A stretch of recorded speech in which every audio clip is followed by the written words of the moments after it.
Greetings. It is time for the weekday refill.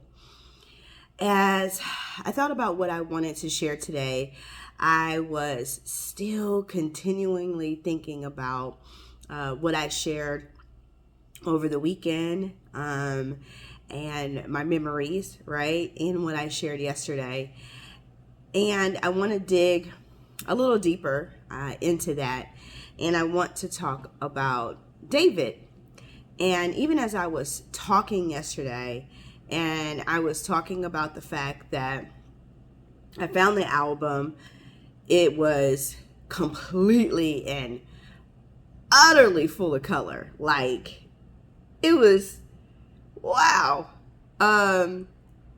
Mauve and green. And the funny thing is that the tone of green is the green that I still love to this day. It was a childhood favorite color. It's still a favorite color now.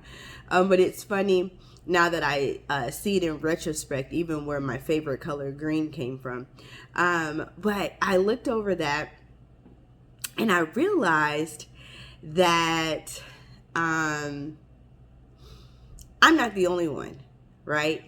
I'm not the only one that has things that have come together and God has used and added on and added to ultimately make me into the person that he has created me to be, and to guide me into this call and really direct me into this place where he called and purposed me to be. And I say that because I want to make it very clear that I'm not unique, right? You are just as special, and God has taken the time to be able to orchestrate your life, teach you varying lessons, like all the things, in order to be able to do and perform the call that you've been called to perform. For me, one of the little I'll say pieces, one of my friends says tools along the way, is my absolute love for color, period. Hands down, totally love it. And I think that it's great. And I really appreciate my mom for being herself and giving me that absolute love for color.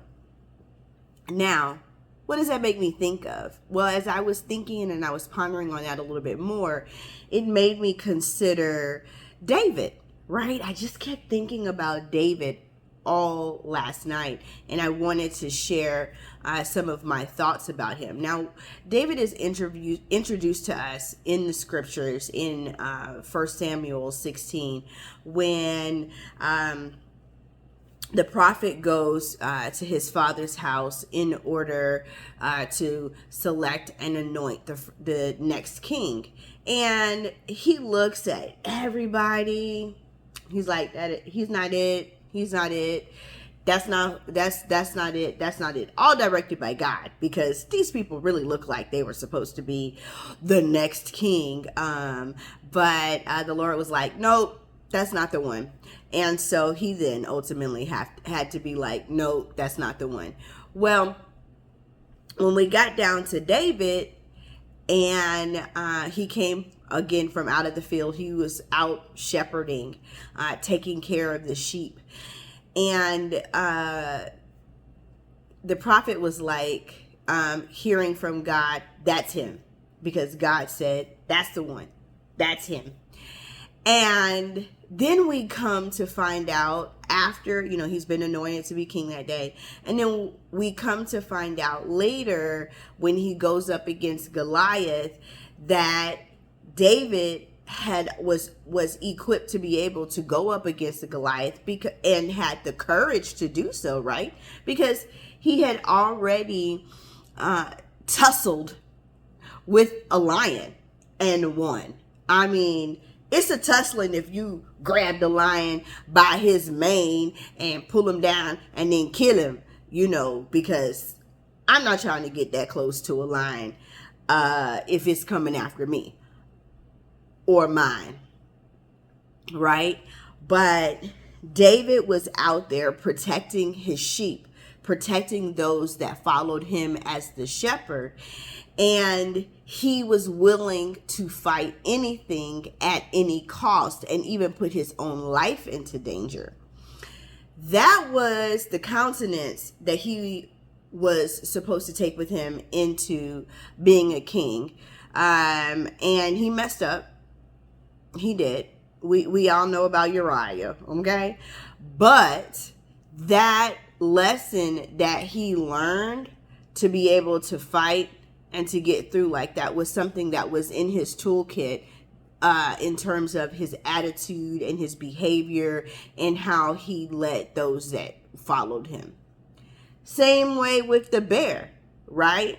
Because when he went up against Goliath and they were like, hey, you need to come out and you're going to need this weapon and these shields and this, that, and the third. And he was like, listen, I killed a lion with my bare hands, okay? I tussled with him and I won. And I also killed a bear out there trying to get at the sheep, and I won. So I don't need your sword. I don't need anything. What I do need is what I have and what's proven. And so what I think is really cool about that is that not everybody has the same story, but everybody has something that God has used to be able to bring them to the place in where God has purposed them to be able to propel the kingdom forward. And for me, it's putting some more color back into this gray world. I am so tired of white walls and gray walls and brown and tan and everybody feeling so scared to make their space theirs and have character and make it unique. And I see, as I look back over my life, that that's something that the Lord had instilled in me early on. And so as we just continue forward in the week and we continue forward looking and how we're serving our clients, let's remember whatever our why is. My why is to make sure that people thrive in their homes, that they have their own piece of heaven, and that they have some color and they enjoy their house and they're not waiting for the next ball to drop in terms of when they're going to sell this house and if somebody else is going to like their house. I mean, people don't like the outfit that you put on today. Somebody's probably not even going to like this outfit that I have on. But you know what? It's okay. Because God didn't call me to them. Because I'm unique. Because the tools that go in my kit are tools that God created and God developed for me to be able to serve the people that I'm called to serve. And you know what, friend? The same thing for you. You have a unique set of gifts, a unique set of tools, a unique set of passions, a unique set of likes. You have a unique forming and pulling together of things that God has used to make you be able to be equipped to go out and do well in the purpose that He has called you to do. And He is so very intentional. Like, think about it. I think about it right now. As I sit here and I talk, I think about the fact that when I was in middle school, because we lived in that house sometime, like I was in middle school, late elementary school, early middle school, when I was in that house that I showed in that video. And God was so intentional to make me be this woman that is called to be a designer and called to bring people out of their comfort zones and take calculated risks, right? He was so intentional to do that he gave me an example way back when. He made my mother to be a person that loved color and to be unapologetically in love with color and call it neutral, which is wild. But more on that in the other video. Go take a look at it. It's good. He was so intentional in that way back before I even knew that I was supposed to be an interior designer, that's what God had created me for. I was already, he was already pouring water and already taking care of the seed that he had planted in me when he created me. And then I'll make a sidebar here. My dad, I get it honest, okay? My father has excellent taste and an excellent design eye. So did my mom. And it was funny because my stepmom had told me at one point in time when I was in design school, she was like, girl, you get it honest. Your mama's house was always decked, and your dad is the one who always, for the most part, decorated our homes. And he may not have done it in full because she's my bonus mom. My bonus mom has had a house decked to the nines herself. But I've always grown up around people who really cared about their homes and wanted to turn their houses into a home. And they did not care about a white wall. And they did not care about leaving a wall white. Nor did they care about having black, brown, or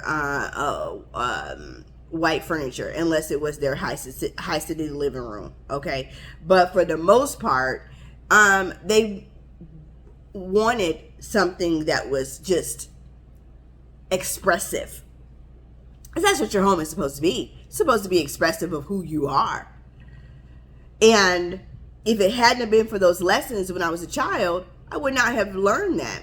If it hadn't been for David fighting that lion, fighting that bear, he would have never had the courage to be able to walk up to Goliath, the giant, and be like, who is this uncircumcised Philistine? Okay? He about to be dead. And I'm going to kill him with what I'm able to kill him with, what's already in my tool belt. You are going to be able to live out your call with what God has already given you. You don't need what I have. You don't need all the tools that I have. You do not need all the tools that Nate Burkus has. You do not need all the tools that, I don't know, any other famous designer or influencer out there has at this moment. What you need to be able to perform the call that God has asked you and assigned for you to perform as an interior designer is exactly what he gave you. Now, do you need sales skills? Yes. Do you need product knowledge? Yes. Do you need communication skills? Yes. Do you need marketing skills? Yes. Other business skills? Yes. So on and so forth. Absolutely. But to be able to do the work that you do as a designer, you don't need anything but what the Lord gave you. And your tool belt is already full, and God has intentionally made you to be who he has made you to be, to serve who you are called to serve. Because interior design is ministry, and you, my friend, are called to serve. And that, my friends, is the Weekday Refill. Thank you so much for being here. I'm Sarissa Latoy, the Dreamcaster. I'm an author, a seasoned interior designer, and a mentor to Christian interior designers like yourself. And these moments, these weekday refills, are times for us to pause, center on God, and refill so that we can pour from overflow. Thank you for being here. God bless, and I'll see you tomorrow.